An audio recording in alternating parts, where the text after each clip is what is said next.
عورت کی عزت کے بارے نبی کریم صلی اللہ علیہ وآلہ وسلم کے فرمان۔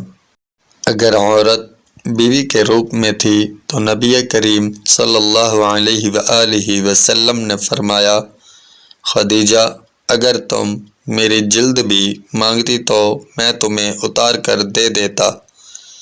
جب یہی عورت بیٹی کے روپ میں تھی تو نبی کریم صلی اللہ علیہ وآلہ وسلم نے نہ صرف کھڑے ہو کر اس کا استقبال کیا بلکہ فرمایا، میری بیٹی فاطمہ میرے جگر کا ٹکڑا ہے۔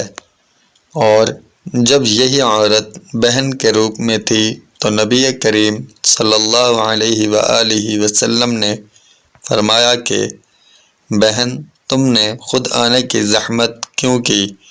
تم مجھے پیغام بھجوا دیتی، میں سارے قیدی چھوڑ دیتا۔ اور جب یہی عورت ماں کے روپ میں آئی تو ماں کے قدموں میں جنت ڈال دی گئی، اور حسرت بھری صدا بھی تاریخ نے محفوظ کی۔ نبی کریم صلی اللہ علیہ وآلہ وسلم نے فرمایا، اے صحابہ کرام، کاش میری ماں زندہ ہوتی تو میں نماز عشاء بھی پڑھا رہا ہوتا۔ میری ماں ابن محمد پکارتی تو میں نماز چھوڑ کر اپنی ماں کی بات سنتا۔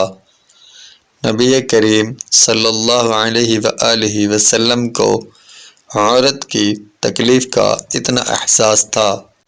فرمایا گیا کہ نبی کریم صلی اللہ علیہ وآلہ وسلم نے دوران جماعت بچوں کے رونے کی آواز سنتے ہی قرات مختصر کر دی، اے امت محمدیہ صلی اللہ علیہ وآلہ وسلم کی بیٹیوں، تم بہت عظمت والی ہو۔